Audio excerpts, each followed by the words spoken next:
What's up, guys? This is Brave, and I'm back with another review of Ready to Love. This is season 4, episode 9, I believe. And let's go ahead and talk about it because, baby, this episode kept my attention the whole time.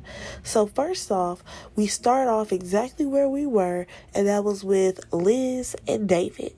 So last week, we did not get a lot of the audio of what was going on with them. Like, at one point, all we saw was him trying to lean into her. We didn't know if he was trying to hug her, kiss her. We didn't know what was going on. But prior to that, he's like, oh, I'm going to self-eliminate. And now she's like, well, why didn't you tell me? Why didn't you tell me? And then it goes forward to them going back and forth, saying, let me talk, let me talk. So I just feel like their whole scene was definitely chopped up. But at the end of the day, he self-eliminated. He was ready to go. It was time for him to go because I cannot see her being like, David, I want you to stay. Like, honestly, if I was Liz, I wouldn't have even given him that much energy once all this had happened. Because, girl, you already knew you were going to send him home. Or at least I would hope that's what you were going to do. Alright, so let's just go ahead and move on over to Alexis and Ron, because honestly, I feel like David and Liz didn't really give us that much because he self-eliminated and he talked about how he was such a man of God or whatever. Boy, bye. So, back over to Alexis and Ron though. I don't know what was happening with Ron, but I just feel like he knew he was getting eliminated, so he just decided to just start throwing things out. Because once he was like, I lost a little respect after she told him that he was eliminated and that he wasn't ready to love. I'm like, respect for who? Like, how are you upset with Alexis because she got the job of telling you that, sorry, you're going home, and then for you to belittle her and be like, I thought you were smarter than that, I thought you were better than that? I'm like, oh no, Ron, you gotta go. Because remember last week when he was like, when he argues or whatever, they get into it as a couple, he probably is very cutthroat. The fact that he belittled her, yeah, I feel like behind closed doors, Ron will say all types of foul stuff to you and think you're supposed to get over it the next day. And I'm actually glad that Alexis told him in his face, like, listen, you are very condescending and no man that I'm with will ever talk to me the way that you just did. And I'm like, yes, girl, tell him, because Ron was foul for this. And then for him to try to be spiteful at the end because you just got eliminated, to be like, oh yeah, I went on a date with Amber yesterday and we kissed or whatever. Now keep in mind, if y'all remember, Amber said that Ron was on her list of top guys when she went out with AJ. And I'm like, when have we ever seen Amber and Ron even look at each other? But I guess, they were having their own thing happening, which I wish that we would have seen. But yeah, according to Ron, him and Amber were talking like every day, all the time. Well, isn't that funny? Because that's the same thing that he said about Alexis and how him and Alexis used to talk all the time. So I'm just like so confused as to how this season is going, because I feel like there is so many side dealings and relationships or whatever you want to call it happening that we the viewers are not privy to. And it's really driving me nuts because you have people moving up to people's tops, people being pushed to the bottom. You have the guys going into their lounge or whatever, saying that Kyra is their number one pick, that they will go home with her. We ain't never seen these dudes talk about that girl. Like, I am so confused with this season. I really don't understand what's happening. So we ended up wrapping that whole scene up with Alexis telling him to go ahead and be blessed and to keep on praying, even though we already know that's not what he's about to do. And then we go ahead and move on to the next scene, which is all of the guys meeting up with Tommy. And as we can see, it is only 4 guys left, so we are really getting close to the end here. And Tommy lets them know that they are going to be going on a little trip. They're going to go to a ranch or whatever and, spend some time with the ladies, get to see how they are overnight and all that stuff. I'm like, okay, cool. Let's see how this goes. Alright, so Joelle and Chris, they actually arrive first to the ranch. And I'm like, okay, this is a cool little ranch, whatever. And Vernisha, she also ends up showing up next. So, her and Joelle, they hug or whatever. And in her confessional, she's like, me and Joelle have never hung out overnight. So this would be a good experience for us to see how we are together. I'm like, alright, here we go. So we next see Liz and Jason actually arrive. I don't think that they came together. They just happened to get there at the same time. But did y'all peep that they were like matching with the blues on? And also, I don't know what that blouse was that Liz had on, but her boobs were definitely out. You could definitely see her curves in the outfit. Like I pointed out in my last review, when Liz is with Jason, she dressed one way versus how she dressed when she was with David. That is what it is. I feel like she be trying to show all off her body, yaddy, yaddy, when it comes to Jason. So, a couple more people, they start to arrive or whatever, and then everybody goes to have drinks outside, and AJ happens to walk up. So then we get a confessional from Alexis, and she's talking about how, with everything that she went through with Ron, she wishes she could talk to AJ about it, but, he hasn't really been available for her. And on top of that, baby girl's about to come for Amber. So I feel like this whole thing has already been set up that Alexis is about to be on a rampage. Because AJ, she has, feelings for him, but he trying to play her to the left. And then you have Amber, who out here, creeping around with everybody guy behind their back. And I cannot wait to see how that turns out. So then we also happen to see AJ having a conversation with Kyra. And I just kind of feel like he was always stringing Alexis along, and Kyra has always been the number one girl that he wants.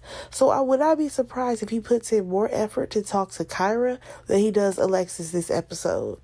Alright, now let's really get to start stirring up the mess. Alright, so we end up seeing, I think it was Kyra, Amber, and Vernisha. They were all drinking, talking, or whatever. And of course, Kyra's like, how are you doing with Joelle? And I'm just like, it's interesting that you asked her that, considering, oh boy went on a date with Amber not too long ago. So, she's like, I still feel good about her connection with Joelle. And I'm like, of course she's going to feel good about that. And then Joelle happens to come by and was like, oh, I hear my name.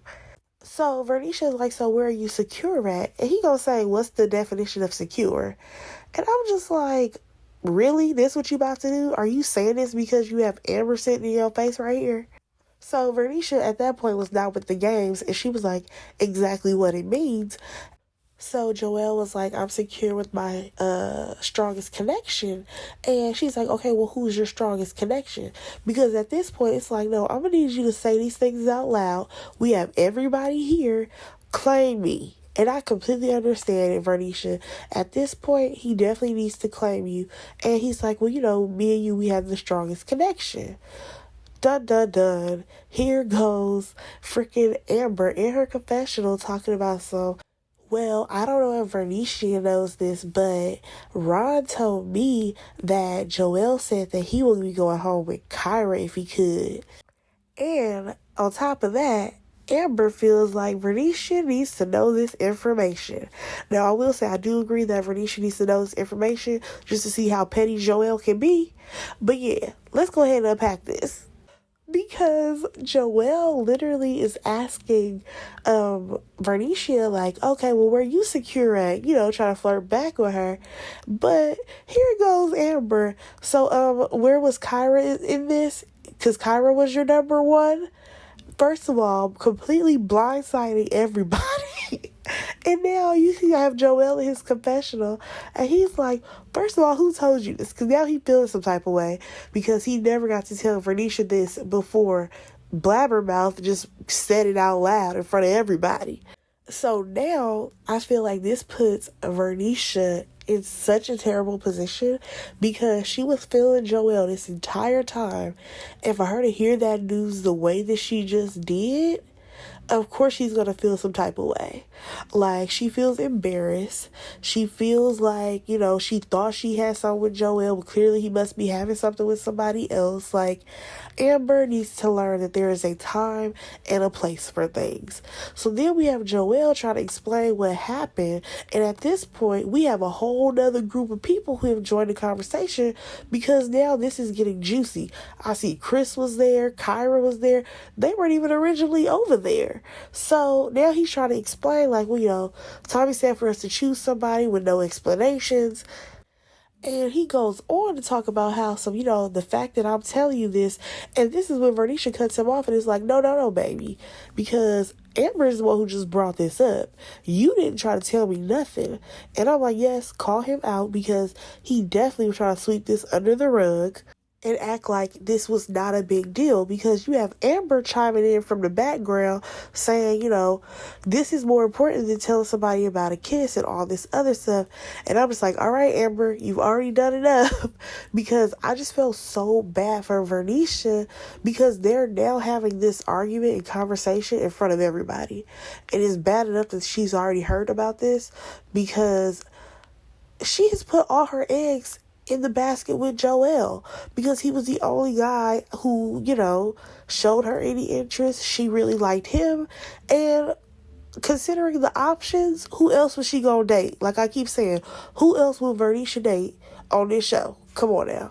And at the end of that scene, we see her in her confessional, and she's like, I just feel like he's full of it. And I'm like, I completely agree, because there's no justification for him choosing Kyra. Honestly, there was no justification for any of them to choose Kyra, besides AJ and Jason. That was it. Alright, so this following scene, when I tell y'all I gave this the biggest side eye, because all the ladies are sitting down, and next thing you know, they keep hearing a car horn honking or whatever. So they go to the front. Oh, who is it? You would think maybe it's Tommy or something. Oh no, it's Seagram's. They have a whole Seagram's ad happening. The Seagram's truck, we got the same bartender from last week who's out here making these Seagram's cocktails. I'm like, girl, I feel like all you need to do is crack open the bottle and then drink from the bottle. You good. Ain't no Seagram's cocktails. Chill out. Oh, but this time, baby girl's out here basically making slushies, and it's basically a cup full of ice, and you're just going to pour the Seagram's over it. Girl, bye. Anyways, the whole point of this was that I will say that Amber and Chris really had good chemistry this episode, as far as what we've seen so far, which was, when they first got there, to them dancing around with each other when they were at like the Seagram's area. I'm like, okay, I can see this. But then you also see Joelle, who is over here trying to ease his way back into Vernisha's good graces, because he already knows that he messed up super bad, and she's like, no, I'm not about to do this with you. You in jail. You are in the doghouse. Alright, so now we see the ladies having a conversation, and Kyra is like, okay, well, what do you guys want out of this experience, from today and then being at the ranch? So, of course, Vernisha's like, I want some clarity. I don't want no smoke. I want to be able to see things clearly. You have Alexis, she's just like, she wants somebody to make their mind up at this point. But then you have Kyra, who's like, well, I ain't even made my mind up about Jason or AJ. Now, I actually find it funny, though, that in Alexis's confessional, she's talking about how she doesn't know Kyra's motives, and how, she has the tendency to play Monopoly and all this stuff. And I'm like, but girl, you play games as well. Like, let's not act like you didn't sit up here playing Ron's face for I don't know how many episodes, and now you're trying to move on to AJ because you have no other guy who's interested in you, and he's not even really interested. Like, girl, you should have self-eliminated right when Ron went home, honestly. So at this point, the ladies are trying to figure out, well, Kyra, what are you going to do? Because you're the one who's torn between two people. And I'm like, well, she ain't the only one in a triangle trying to figure stuff out. Isn't Jason trying to choose? But when it comes to Kyra, she's like, she does have the strongest connection with Jason. But at the same time, she does not feel like that means that he's the perfect guy for her, basically. Like, she feels like there's still some time for her to figure out if AJ may be the guy. And I'm just like, girl, hurry up and figure it out before they send you home. So then, one thing is funny to me, though, is that, of course, they're going to pan to Liz, who she already kind of is feeling some type of way because she realizes, like, oh, wait, because if Jason, ends up going over there with Kyra, girl, you already know you out because ain't nobody else feeling you either.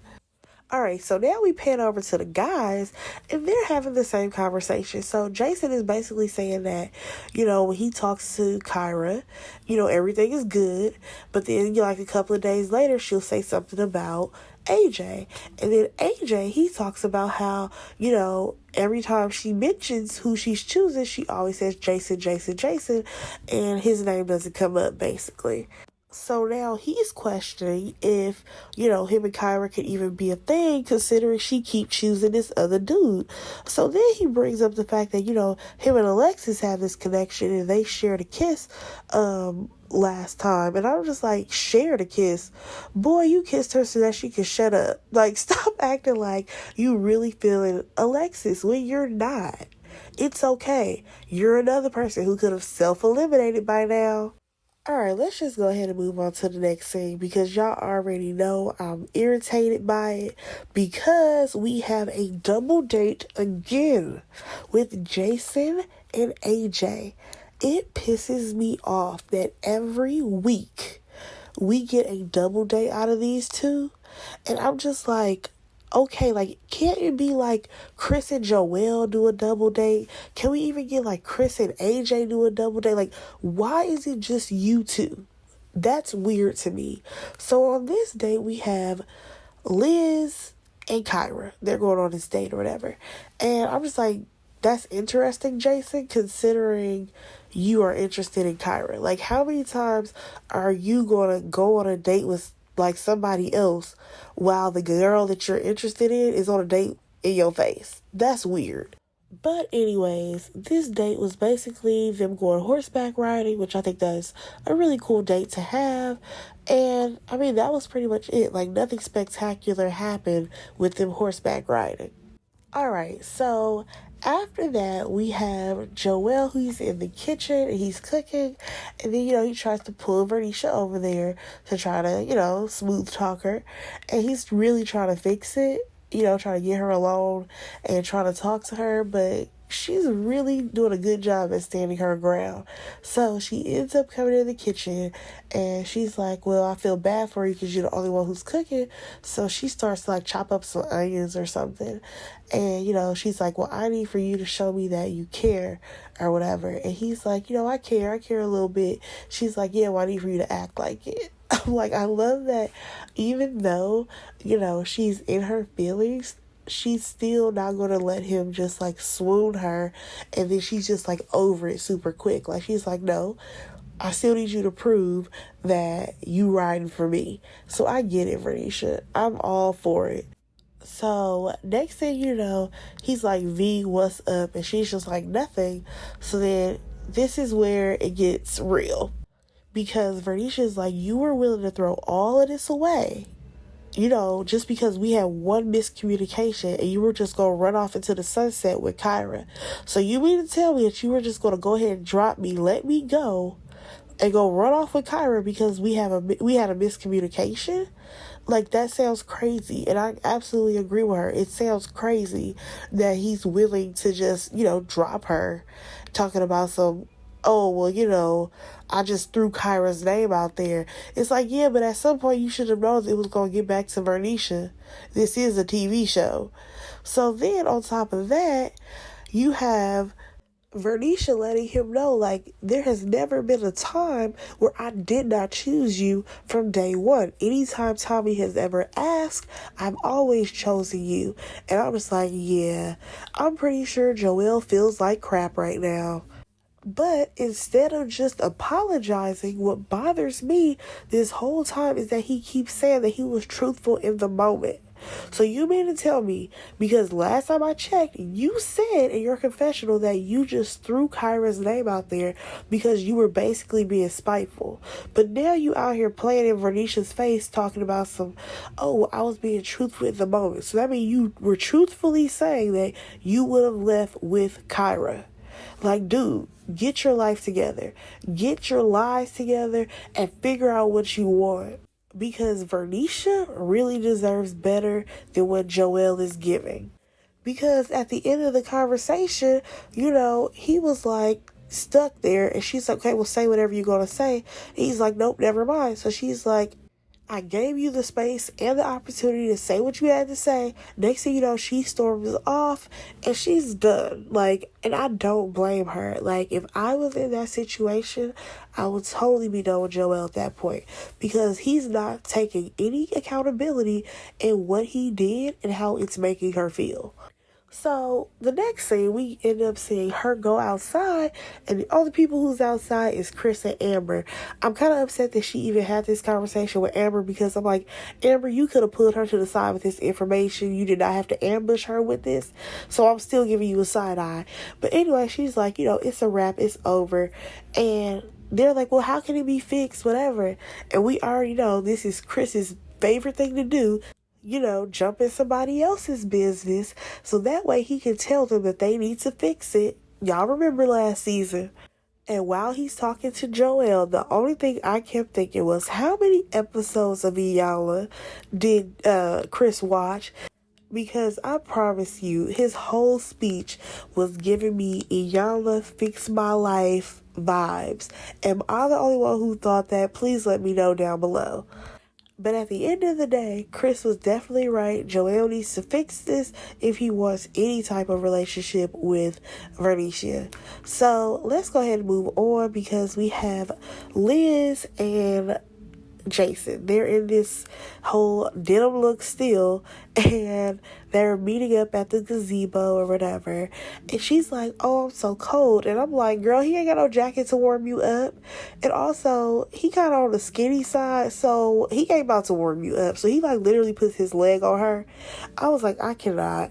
So one thing about this is that, did y'all peep how Jason and her, they were all snuggled up or whatever, and he's like rubbing on her, and I'm just like, but Liz, I don't see how this is gonna work because you and Jason are very touchy-feely. What happened to all that celibacy stuff? Like, I feel like that's about to fly out the window. Especially when she was like, oh, are you going to rub my feet? Because, the horse stepped on my foot. So he's like, yeah, I'll rub your foot, girl. I'll rub your body. And I'm like, here we go with the sexual conversation when it comes to Jason. All right, Liz, do you know what you're getting yourself into? So basically you have Jason saying that Liz brings him all this peace, and Liz is saying that she likes that he's been consistent throughout this process, and I'm like, okay, y'all really trying to prove that y'all are hitting it off. I still don't see it for y'all, but okay. So next thing we know, of course, Jason is going in for the kiss like he always does. And according to him, he would promise himself that he wasn't going to kiss anybody until he made his decision. But clearly that's not what happened unless this is who he's choosing. And now he's, confused even more. And he's like, well, now what am I going to tell Kyra? And I'm like, nothing. Like, I don't understand why you need to tell Kyra that you kissed Liz. Y'all are not together. So when they get back or whatever, Joelle is still in the kitchen. I feel like Joelle was the only one who cooked this whole time. This was not group effort. And, he tells Liz, like, oh yeah, just go get everybody so that way we can, all eat. And when she left, he just kind of checked on Jason. It was like, how was it? How was, the date that you just had? Was it lovey-dovey? And he's like, yeah, she's making it hard, for me to choose. But, I'm really feeling her. I'm like, all right, Kyra, I feel like you might be eliminated soon. Alright, so moving on, we finally get the apology that Joelle should have given Vernisha, like, at the top of this episode. You know, he finally realized that he did wrong and decided to take accountability. And she's like, okay, well, I accept your apology, but of course, his actions need to show that he is being responsible. So Vernisha does end up letting him know that, you know, if I'm mad and I'm having a moment, just let me have my moment because I'm probably going to get over it. And, you know, he's like, okay. And she's like, you know, if we can work on this and we can make it through this, then maybe we'll be okay. And I'm like, all right, Vernisha, you giving Joelle another chance.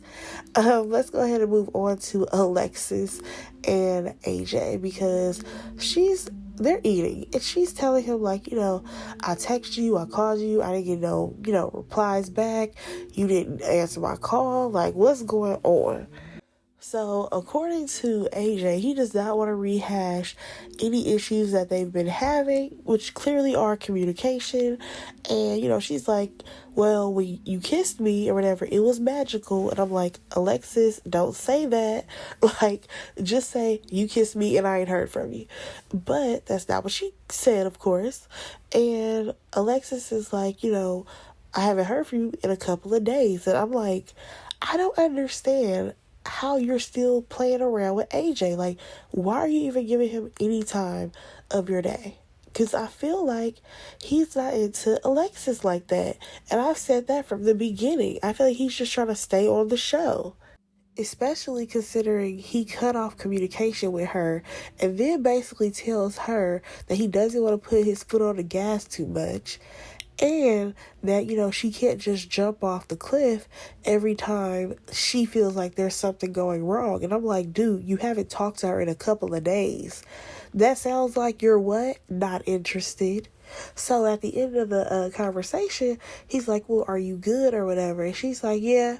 And she's like, I just said that just so that the conversation can be over. Because in her mind, she feels like he chose Kyra. And that is what it is. Because if he's not answering your calls and he's not, you know, trying to talk to you, then clearly he's probably talking to somebody else. All right, so next thing you know, everybody gathers all together and they're going to play a game. Oh, what game are they going to play? They're going to play Truth or Dare. First person up is KG. So they're like, Truth or Dare? He says Dare. So AJ dares him to rub Amber's feet that she's been walking around in shoes all day for like a minute and a half. And of course he volunteers and he's like, great, he'll do it. KG is all down for Amber. So as he is rubbing her feet, he's like, all right, the next person is going to be Vernisha, Truth or Dare. And Vernisha says Truth. And he's like, is it true that you're going to be done with Joelle tonight? Well, after tonight. And of course, we already know she done took this man back. She's still rocking with Joelle. Okay, so after that, we have, who challenged Joelle? Actually, it was Kyra. She's like, Truth or Dare? He says Dare. And she's like, all right, well, you have to kiss Vernisha for 5 seconds. And the next thing you know, Alexis chimes in and is like, no, it got to be 10 seconds. You got to make it awkward. And when I tell you, that kiss was very awkward. I'm just like, this is kind of cringeworthy. I didn't think it would be like this. So next person's turn is going to be Jason. So Vernisha ends up asking him, is it true that you're torn between two women? And he's like, yes. Of course we know he is, but then she hits him with a follow-up question, and she's like, well, who are you feeling the most? So he ends up taking a shot because, of course, he doesn't want to answer. Keep in mind, he will be answering in front of everybody. And now Kyra, in her confessional, she's like, well, he couldn't make up his decision to choose me or Liz. And I'm like, girl, well, one of y'all would have been feeling stupid and bad in front of everybody if he didn't choose you. And the next thing you know, we have Amber asking AJ, truth or dare. He says truth, and she asks him if he's torn between two women. I'm like, girl, you can't copycat a question. So, of course, he's like, yeah, I'm torn between Alexis and Kyra. So then she's like, well, that has a follow-up, which is, what qualities do you like in both women?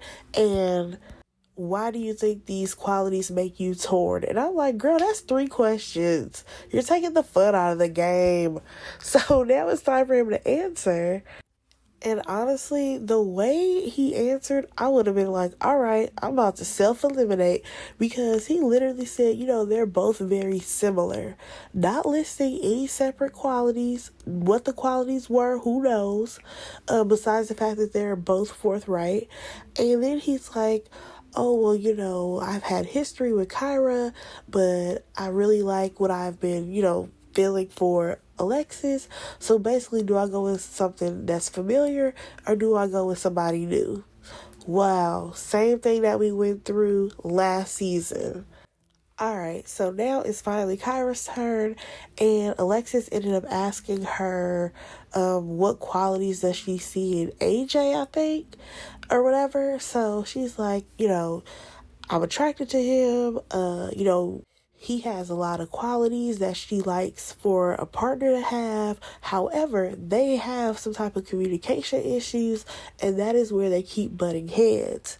She also mentions that they both have their guards up for different reasons, and Alexis is like, well, girl, I feel the same way as you. I'm just like, all right, they're on the same page here.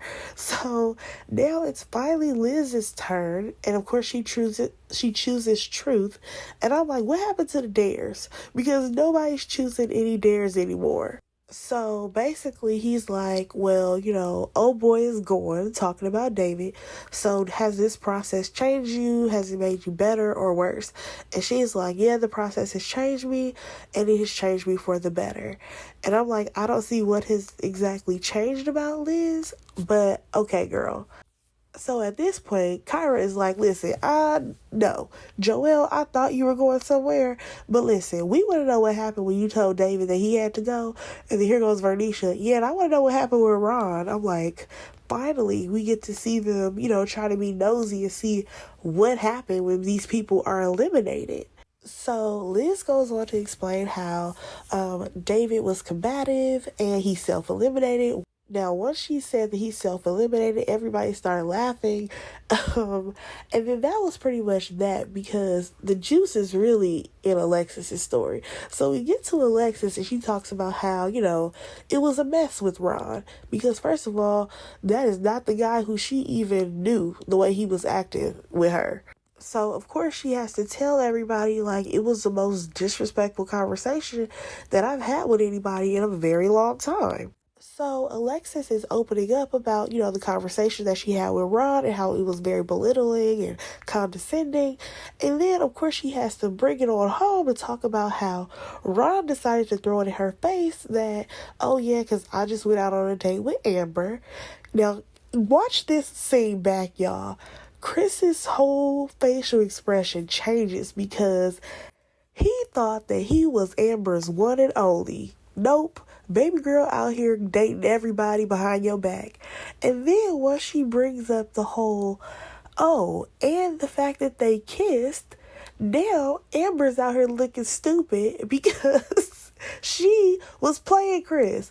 Chris was out here thinking that he was her only one. But no, she was out here dating around, Chris, something you should have been doing.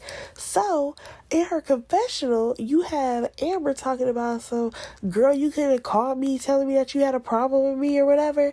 And I'm like, really? That's what you gained out of this?